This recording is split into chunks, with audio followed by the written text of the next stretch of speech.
Malayalam movies are dominating now. There's stuff that is made down south that is just incredible. If you look for nuance, you have Malayalam cinema. Malayalam cinema, I think, has the best writing. Today, if I am envious of anyone, I would say it is the Malayalam. The kind of respect what writers get in the entire Indian industry, I think Malayalam cinema is the best. The Hindi mainstream does not engage me at all. Okay. So I prefer watching Malayalam and Tamil movies. सबको action packed वाले movies पसंद तो है, but I think कि अब ऐसे action packed movies with heavy dialogues, इनका ना एक सैचुरेशन पॉइंट आ चुका है। अब लोगों को ऐसे मूवीज पसंद आते हैं जिनमें यूनिक और इंटरेस्टिंग स्टोरीज हो, and this is where Malayalam movies comes into picture. एक साइड में बॉलीवुड और अदर इंडस्ट्रीज है जहाँ पे पूरा मूवी स्टार्स के अराउंड बनाई जाती है, but Malayalam movies are the exact opposite. Malayalam industry में मूवीज बनाई जाती है स्टोरी के अराउंड, जहाँ पे स्टोरी मेन स्टार है, और मलयालम मूवीज में जो भी स्टोरी बताई जाती है वो यूनिक, इंटरेस्टिंग और साथ ही साथ रिलेटेबल भी होती है। जैसे कि जो रिसेंटली रिलीज हुई मलयालम मूवी है प्रेमलू, जिसने करीब 100 करोड़ कमाए। ये मूवी रोम कॉम तो है, बट इसकी स्टोरी टेलिंग और कैरेक्टर्स को पोर्ट्रे करने का जो तरीका यूज किया वो देख के बहुत रिलेटेबल लगता है।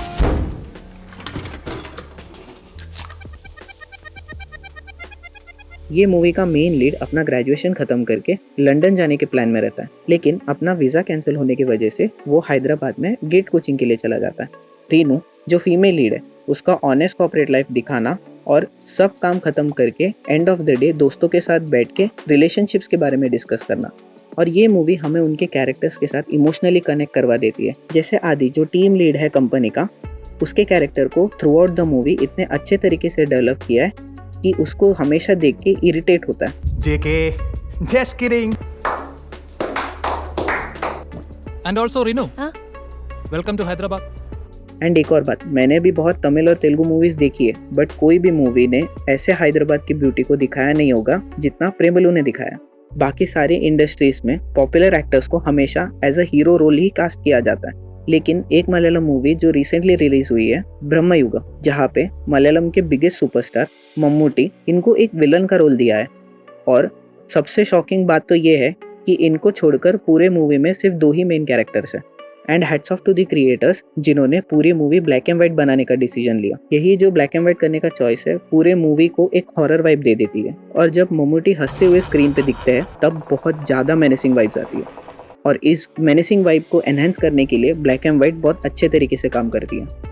या फिर अभी रिलीज हुई पृथ्वीराज सुकुमारन की आड जीवितम द गोट लाइफ, जो एक रियल स्टोरी है नजीब नाम के आदमी के ऊपर। ये मूवी पिछले 16 ईयर्स से वर्किंग में थी, और ये मूवी स्लेवरी और स्लेवरी से बच के भाग जाने का स्ट्रगल को बहुत अच्छे तरीके से पोर्ट्रे करता है। या फिर मंजूमल बॉयज, जिसमें सारे दोस्त गुना केव्स में ट्रिप के लिए जाते हैं और उसमें से एक दोस्त वहीं पे फंस जाता है। एंड आई डोंट थिंक कि कोई भी मूवी है जो गुना केव्स की ब्यूटी को इतने अच्छे तरीके से दिखाए स्क्रीन पे। लेकिन ये सब सुन के ये मत सोचना कि मलयालम इंडस्ट्री में सिर्फ ऐसे रियल लाइफ मूवीज ही बनते हैं।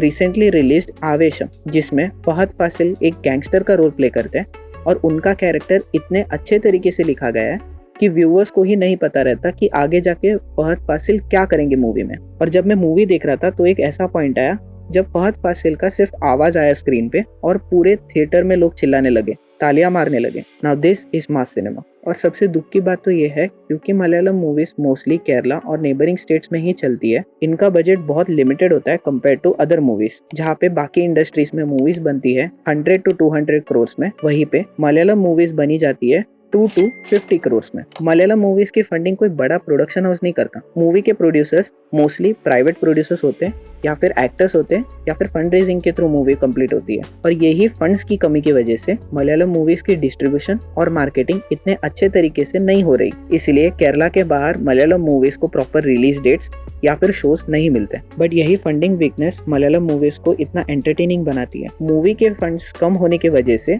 उनका पूरा ध्यान स्टोरी, कैरेक्टर डेवलपमेंट और एक्सपेरिमेंटेशन करने में। Malayalam industry is the perfect example of famous quote, creativity is the result of struggle. Malayalam industry में सब कोलैबोरेटिवली ही काम करते हैं, मलयालम मूवीज में एंड क्रेडिट्स बहुत लंबा चलता है क्योंकि बजट और पॉपुलैरिटी के कम होने की वजह से मलयालम इंडस्ट्री में सब लोग एक दूसरे की हेल्प करते हैं, जैसे कैमियो करना या फिर कोई मूवी का रेफरेंस डालना।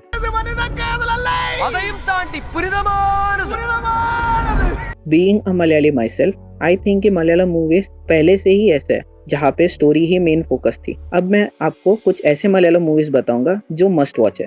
कादल एक ऐसी मूवी जिसके प्लॉट में पॉलिटिक्स तो है, बट मम्मूटी जैसे बड़े एक्टर इस मूवी में होमोसेक्सुअलिटी जैसे टैबू टॉपिक पे भी बात करते हैं। ट्रांस एक ऐसी मूवी है जिसमें लोग रिलीजन और फेथ के नाम पे क्या क्या कर सकते हैं उसको बहुत अच्छे तरीके से दिखाया गया है। लेकिन in my opinion Fahadh Faasil की जो एक्टिंग है वही इस मूवी की मेन हाईलाइट है। कुंजी रामायणम जो एक कॉमेडी मूवी है बेस्ड ऑन रूरल सेटिंग, वहाँ पे उन लोगों के सुपरस्टिशंस और डिसबिलीव्स पे पूरा मूवी बनाया गया है। बैंगलोर डेज एक ऐसी मूवी जिसमें 3 कजन्स बैंगलोर घूमने का प्लान बनाते हैं। पता है स्टोरी का प्लॉट बहुत सिंपल लग रहा होगा, बट जैसे जैसे मूवी आगे बढ़ती है तब सारे कजिन्स, उनके स्ट्रगल्स और उनके लाइफ के बारे में बहुत कुछ पता चलता है। चुरली एक अंडररेटेड साइंटिफिक हॉरर मूवी जहाँ पे 2 पुलिस ऑफिसर्स एक क्रिमिनल जॉय को ढूंढते ढूंढते एक मिस्टीरियस गांव में पहुंचते हैं, और मैं कोई स्पॉइलर नहीं दूंगा तो आप ये मूवी जरूर देखना। आई वांट कि मलयालम मूवीज को उतना रिकॉग्निशन मिले जितना मसाला एक्शन मूवीज को मिल रहा हो। क्या आप मदर टेरेसा को सेंट मानते हैं?